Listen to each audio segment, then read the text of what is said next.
So coming back to Aruna Shanbag, because I find this scenario, and that is why I said that this is a digression as such, though it relates to attempt in a way, a digression, but an important digression, which I felt that each one of you should know about these cases, because these are cases which are somewhat watersheds. So when this happened, Aruna Shanbag, unfortunately, for 40 odd years, continued to be a vegetable. And when this petition came up before the Supreme Court, a plea was made that considering her vegetative state and the fact that she is suffering,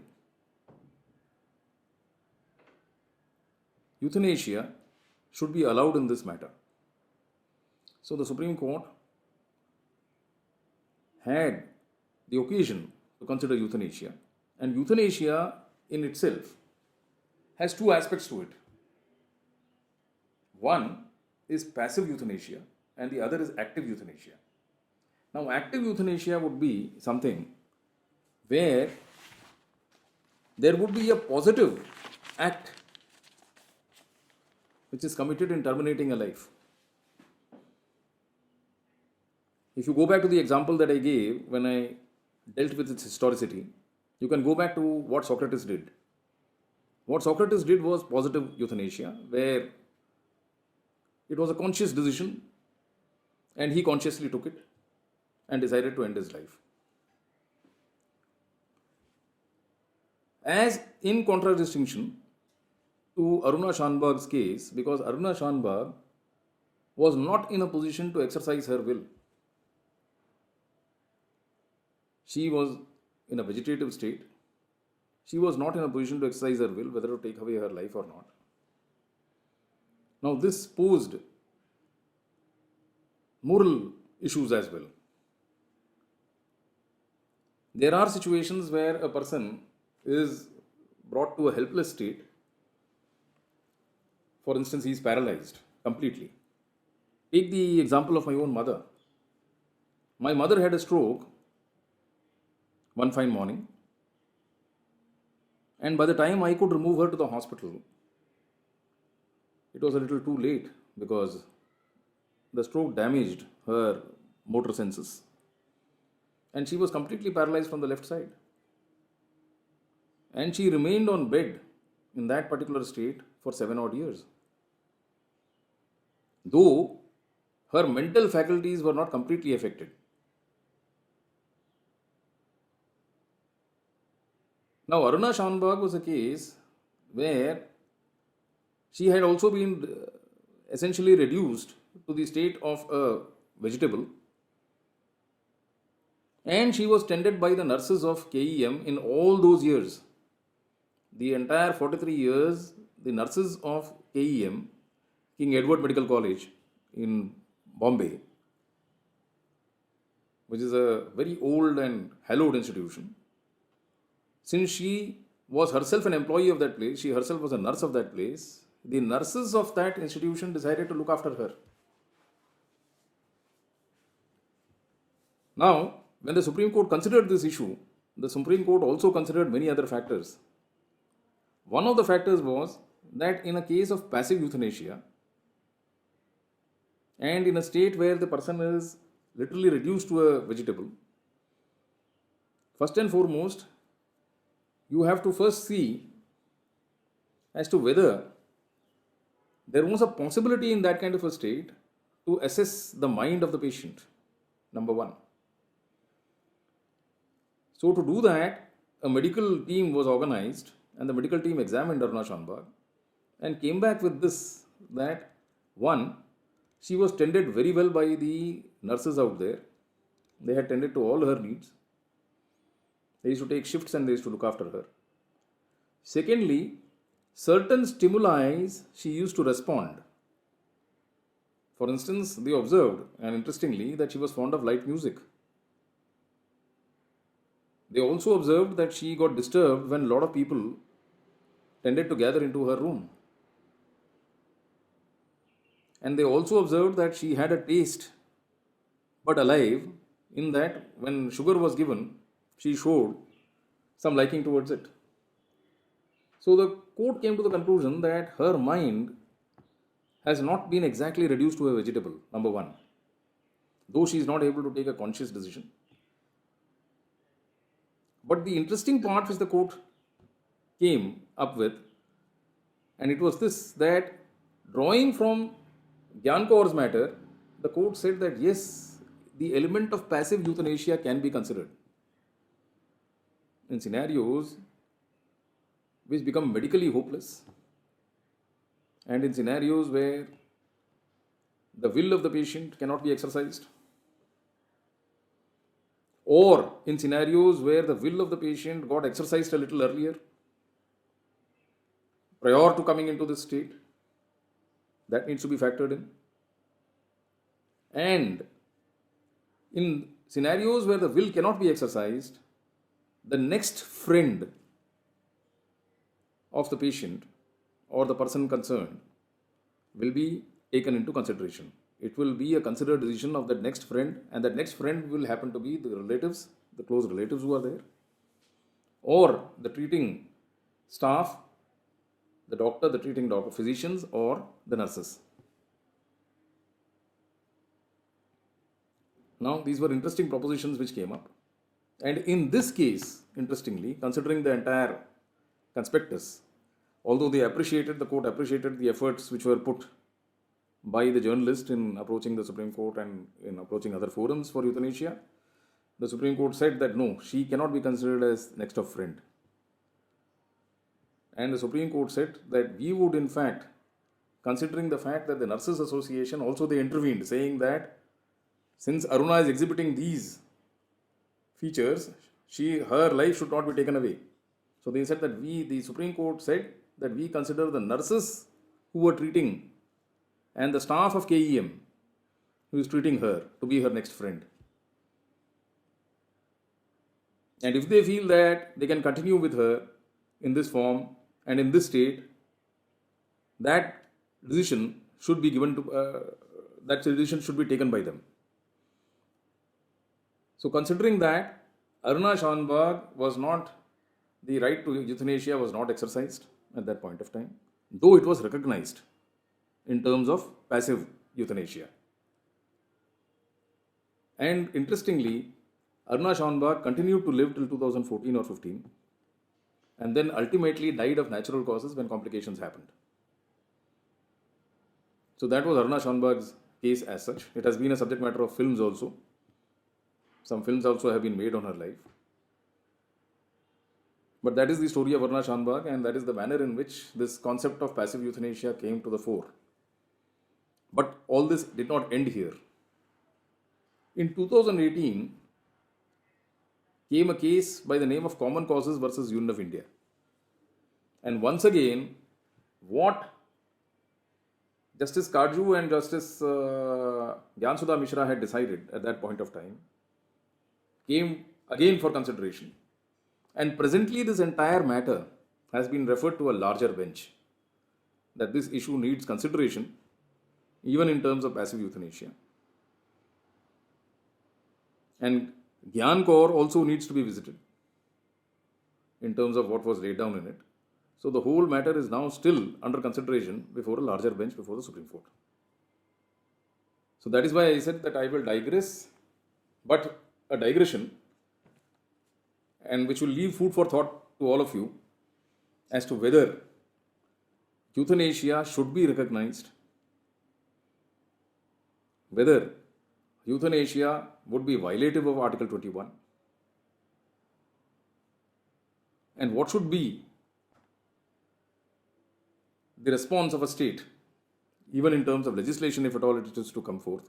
These are issues which I leave open for you people to think, mull about, and take a considered call. So with this, I move on to the next category, and that is category 4. These three categories now I spelt out. One, which provides for equal punishment in relation to the offence as far as attempt is concerned. Two, in the provisions, I pointed out where the sentence in terms of the punishment in terms of an attempt is different from that of the offense. And the third is what you find in 511. The third was 309, which I just discussed. And the fourth is what you find in 511. So what is 511 in a way? 511 is the residuary part. After all that has been said, if anything still remains, that residuary is taken care of in 511. And what is the residuary? It talks about two scenarios. One, all those offenses which talk about imprisonment or life imprisonment, but which do not provide for a scenario as far as an attempt of those offenses are concerned. It is this category which is dealt with in 511. And in this, 511 talks about the fact that the punishment in these kind of situations, in all the other provisions where this is not dealt with in specificity, will be half the sentence which is prescribed. Either it will be half the sentence which is prescribed for the main offense, or it will be the fine which is prescribed with the main offense, or it will be both. Half the sentence and fine. So this is the way the scheme under the Indian Penal Code deals with the aspect of attempt. Now, having said that, another issue which comes to mind is this, that apart from the Penal Code, there are a number of special laws and local laws. Special laws keep getting legislated. Prevention of Corruption Act, Prevention of Food Adulteration Act, Prevention of this act, that act, so many acts, every second day there is an act. Special laws, and then there are local laws. So what is the scenario in relation to these? For those laws where offences are carved out by that substantive provision, in those scenarios, whether 511 would be applicable in relation to an attempt as far as those offences are concerned. When you look at it from that point of view, the answer would be no. Until and unless the special law or the local law specifically defines or specifically creates an offence in relation to attempt, if it does not, 511 cannot be used for the purposes of saying that an attempt to commit those offences have been carried out. So that is the position in relation to special laws and local laws.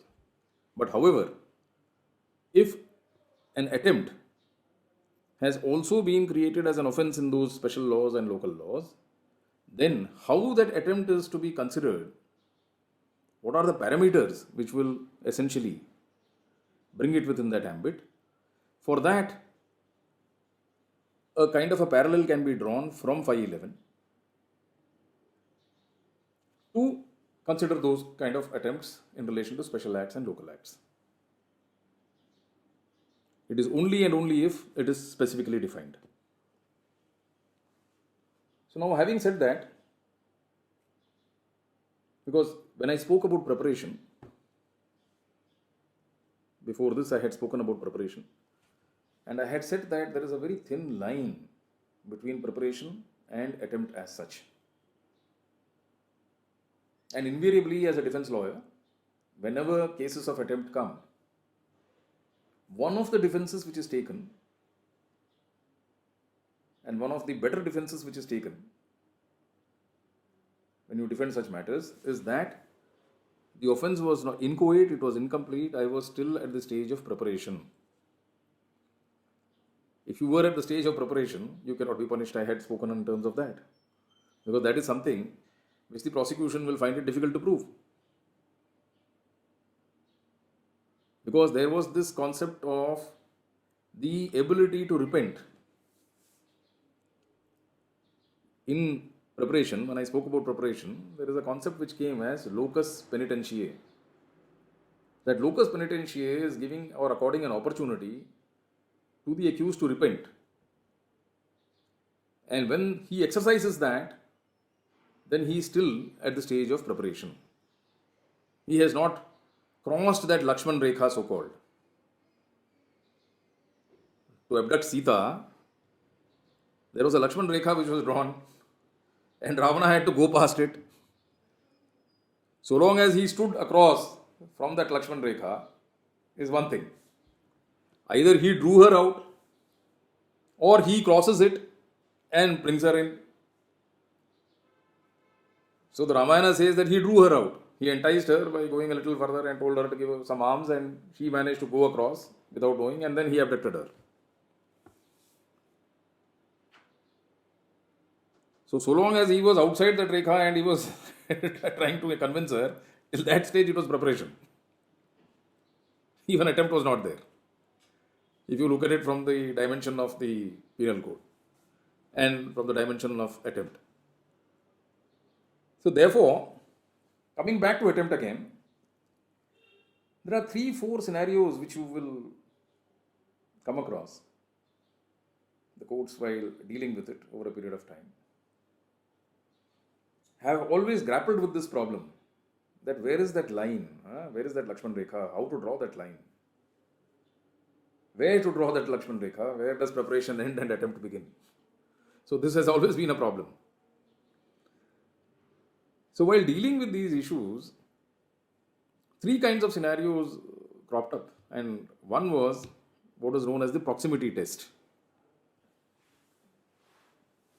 When I had started at that point of time, when I was explaining, I had, I think, somewhat dealt with it in a way when I had stated that it is the penultimate act. It started with this concept that it will be the penultimate act, it will be one act before the commission of the offense.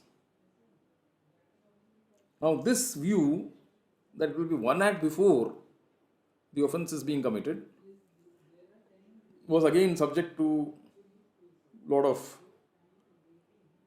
thought as far as the courts went. And then they devised this proximity test and they interpreted this proximity test in a different way. Here, they said that, look, as far as proximity is concerned, the test of proximity will not be in terms of time. It cannot be in terms of time. It cannot be related to the aspect of terms of time. It will have to be relating to the intention. The intention in connection with the act. Some kind of act which is furthering that intention. The intention to commit an offense. And in a series of acts, any such act which furthers that intention. Not in terms of time, that this occurred last in point of time, so therefore it is the penultimate act and therefore attempt. No. That any of those acts could come into that ambit, which will have a nexus with the intention which has been nursed for the commission of the said act. So it was interpreted in that form. So that was what was developed as the proximity test. The penitentiary test I have already spoken to you, where I had given Malkit Singh's case as an example. And the test in Malkit Singh, where the truck, if you remember, carrying paddy, was coming from Punjab towards Delhi. But he stops before he reaches Delhi and decides, and he was arrested at that point of time. There the court said no. Here the question is that there was that time for him to think of not crossing and then turning away on getting to know that it would be an offense to go across. Or for instance, I gave you the example of Noor Bibi's case, the one who went towards the border. Now there the test which the Supreme Court in Malkit Singh, Justice Ramaswamy's test I had emphasized, and that was the locus penitentiae test, which said that look, you will have to look at the acts which were carried forth prior to that time when he was stopped, when the act was stopped. And if those acts do not show any kind of, and they are harmless in nature, then in that case it is at the stage of preparation. So that is how this was interpreted.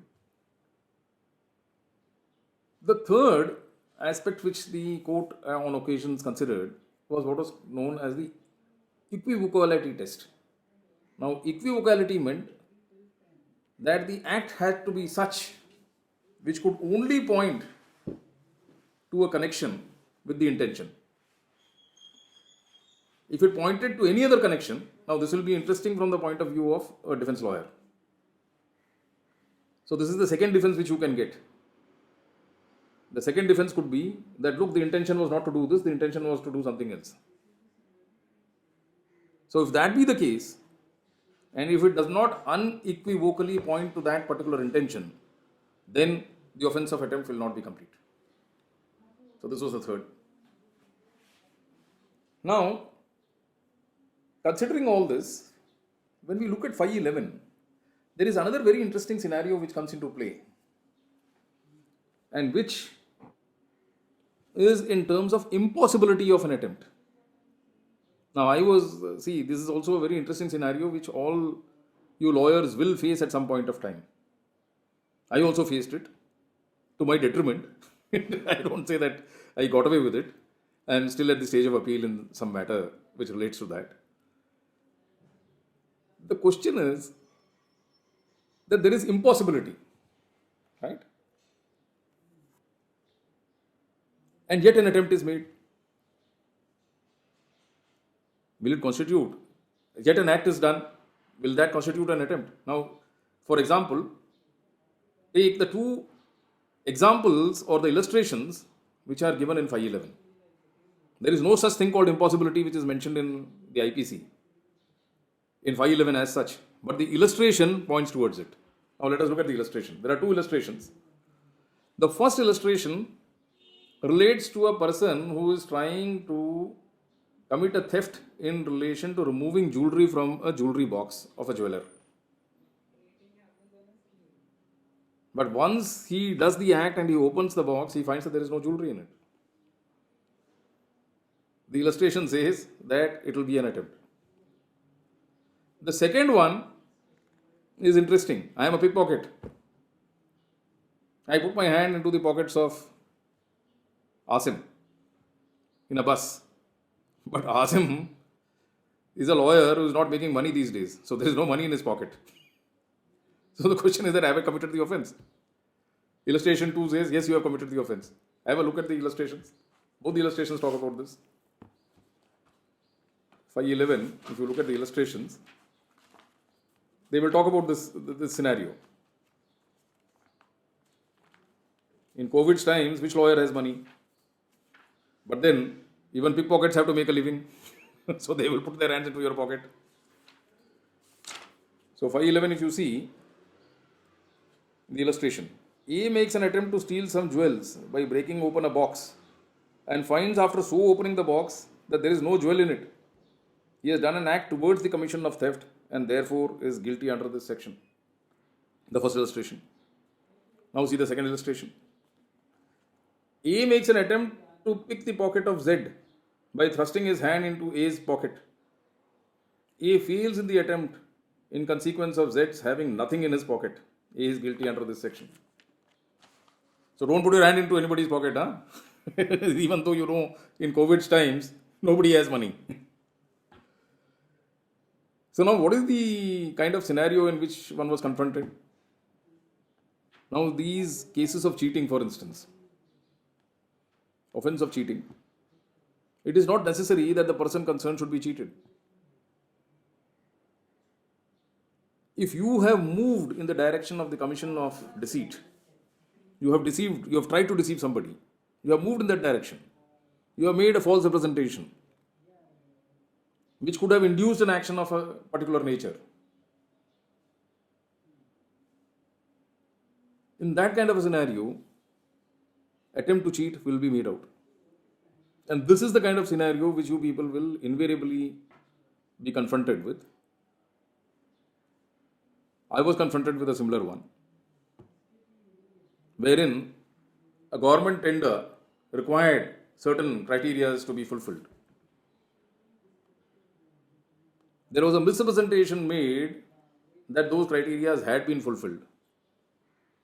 This was for the allotment of a particular license, say. A misrepresentation was made that no, I satisfy these conditions and I satisfy these criteria. I am supposed to have this much amount of work done or whatever the criteria which was given. I make a representation to that effect.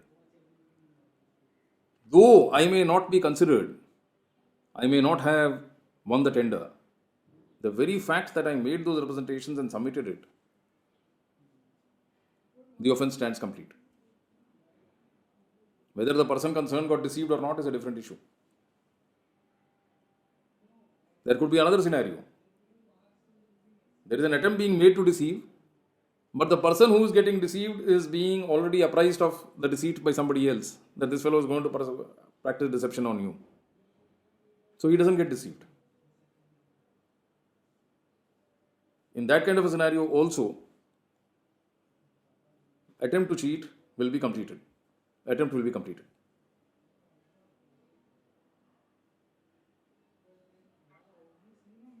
So attempt that way throws up very interesting dimensions. And that is why I said that these dimensions all need to be examined. We have examined most of them. Now, this attempt and preparation, the fine line of distinction which I spoke of, is a question of fact. Now, it being a question of fact, it will have to be established. And it will be a question of discretion also of the judge as to whether he accepts what you say in terms of, I was just at the stage of preparation, or he says, no, you are not at the stage of preparation, my friend, you come in. You have completed the offense of attempt. So it will also depend on how the discretion is exercised. I hope the discretions are exercised judiciously. If they are exercised judiciously, yes, you will have a fair chance from your end to have proving your defense. So with that, we will end today's lecture on attempt. Sir. And then move on further.